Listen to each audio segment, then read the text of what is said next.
And this is a special show which we put on mainly because I was able to secure an interview with the CEO of Tyro Payments, TYR, and we couldn't fit it in last week, so we wanted to at least give Robbie a show. His name is Robbie Cooke, the CEO, and I thought it was a worthwhile company to have a look at because it's a tech company and it's a payments company, and these companies have been beaten up by the market in recent times.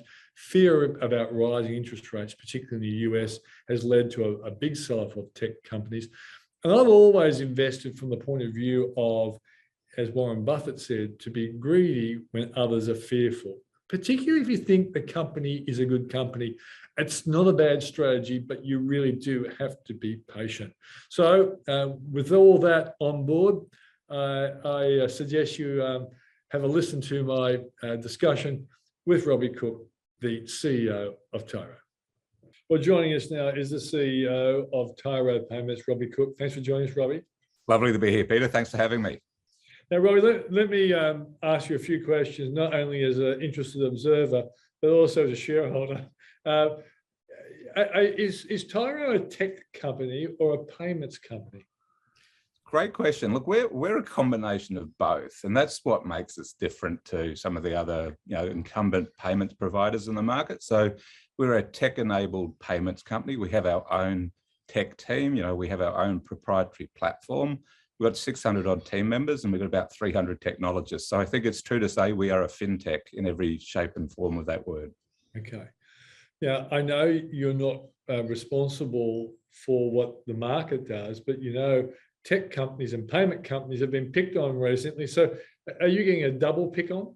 It's an interesting time to be in our space for sure, because if you look globally, we've obviously got the tech rout that's been happening recently, and I think that definitely has had some impact on us, but also in the payment space. If you're an observer of the global payments companies out there, people like Global Payments itself, Evo, StoneCo, I mean, the share prices of those companies has dropped in the last 12 months, which are some 70% down in the 12-month period. So it has been a bit of a perfect storm in some respect, to your point. All right. What are the critical KPIs for Tyro and for you? Yeah, look, the most important thing for our business is to keep winning transaction value share. I mean, that is basically the best indicator that our business is gaining traction in the market.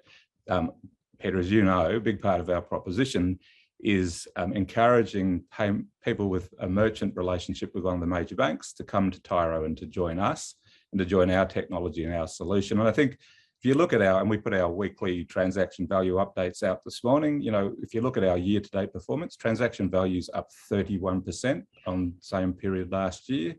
We had an exceptionally strong November where we were up positive, more than 40%. And if you look at just the business to the 17th of December, we're up in the high 30s. So on all those metrics, we're traveling very strongly. The other thing, though, that is important, so transaction value is a strong measure for us and just how we're gaining market or segment share, but also demonstrating that we can do that with operating leverage in the model, that we can scale and grow without incrementally increasing our cost base. So they're the two things that we focus on the most. Okay, so the first one, you're definitely doing well. You gave us numbers, significantly good numbers. How are you going with the second one? Yeah, and look, it's a bit close to end of half year to give you any firm indicator. We're obviously coming up to our half year results, but we've been very clear in our messaging to the market, and we have demonstrated this over the last, we've been listed now for just over 2 years. We've demonstrated over that 2-year period that we have got that operating leverage in the model. Okay, so let's just imagine, rather than you being the CEO of a listed company, working in the financial space, competing against the banks, and let's just imagine that Robbie Cooke is just a normal person, right? As well as that, but I am just a normal person, Peter. So, and so you see your share price in September at 428 going to 269. Do you storm around the room saying, "What the F are these idiots doing? Like my company's doing well, but my share price is down. What are these idiots thinking?" Do you occasionally become that sort of person, Robbie? Look, Peter, I've run, this is my third public company that I've run, and I ran whatif.com and I ran Tats Group, and there are always moments in time where the market and the market's perception of you and value is different from your perception. Time has taught me there is no point getting angry or upset about it. Really, all you can do, and my team are very focused on this, is control the things you can control, right? So if we can keep giving fantastic service to our merchants, if we can keep winning new merchants over to the business, we can keep driving transaction value growth, and we can keep running the business efficiently. That's all as a team, the Tyro team can do. Bigger brains than ours will set the share price, and you can get... not bigger brains, dumber brains, smaller brains. I'm a shareholder. I don't believe these guys, but still, it is what it is. Robbie, how many small businesses do you have working with Tyro?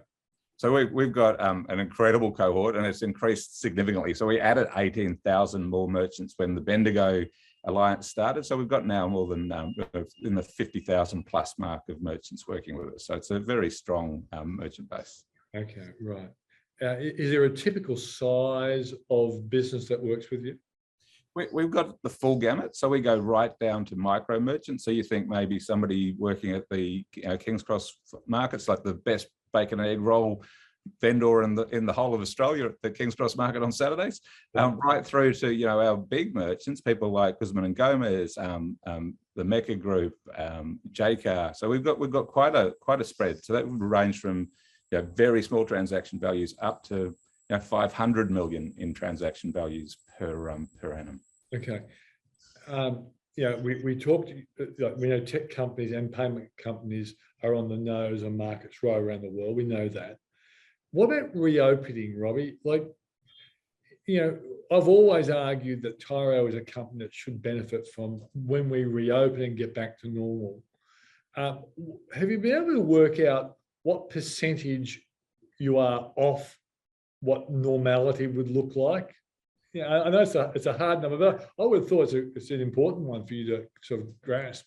Yeah, look, it has been a really interesting puzzle to try and solve, because as we've gone, we've been through multiple lockdowns, reopenings now, and we've seen just how resilient the merchants that work with us are. So we definitely know in the November month we saw very strong reopening performance coming through the business, and that will continue through December as well and into January. There are still businesses operating not at full capacity. There's restaurants that still have got some constraints in terms of how many people they can have in the restaurants.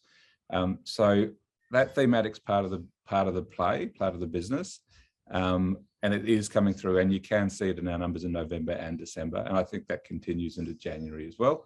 But in terms of probably too close to just the half year end to actually call out specifics. Okay, I get that. The growth of Square, it seems to me if I go into restaurants, I'm either going to see a Square or the CBA's, basically truck like big box thing. You got to work out where you put, or yours. It seems like the three that I see most of all. Is Square growing? Is that a concern for Tyro?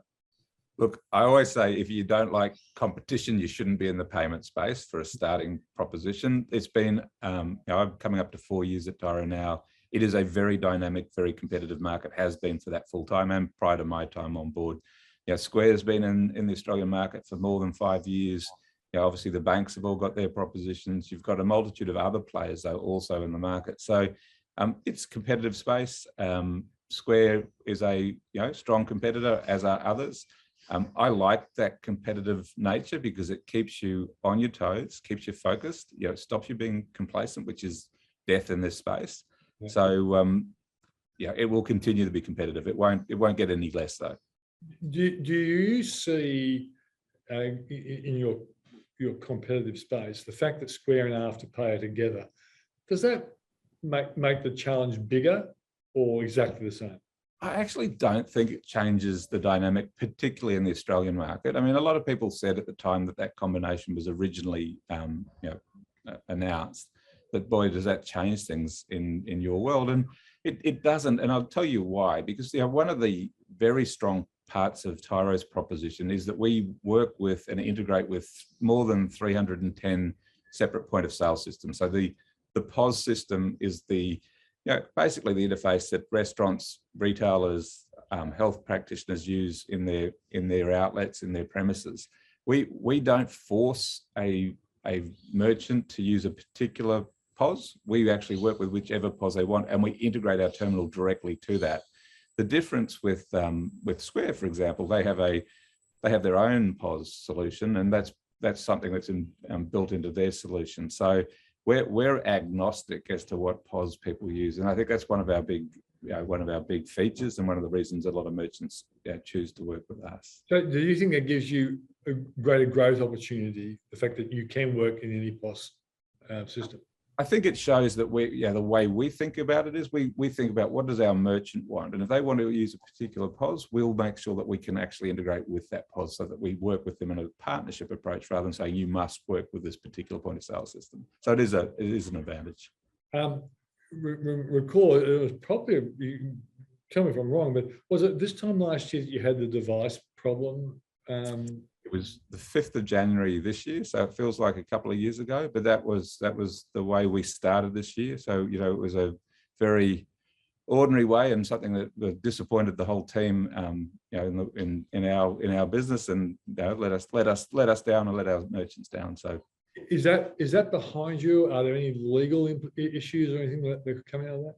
Well, Peter, the thing we did, and I think this has been appreciated by our merchants, number one, we got focused on getting people back up and running, but we made it very clear to people that if they suffered any financial impact, we would stand behind that. And we have remediated, any merchant that had a financial impact, we invited them to register, and we've done the right thing. So that's played very well for us. And I think our merchants have respected the fact that we've been so transparent in that regard.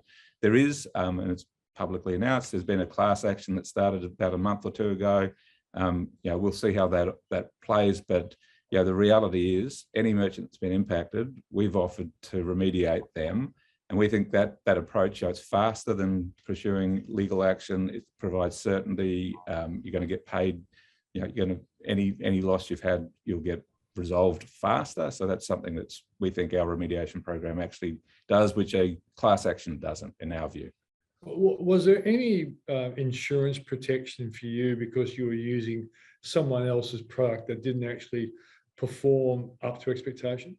Look, there's a whole raft of avenues post all this as to where the liability ultimately sits, whether it's with an insurer, whether it's other parties, and we're sort of more just taking the approach. Let's focus on making sure our merchants are sorted first, and if people have suffered a financial loss, we've stepped in, we've resolved that without having regard to whether we can tap into an insurance fund or tap into other parties who might have some partial responsibility. Okay.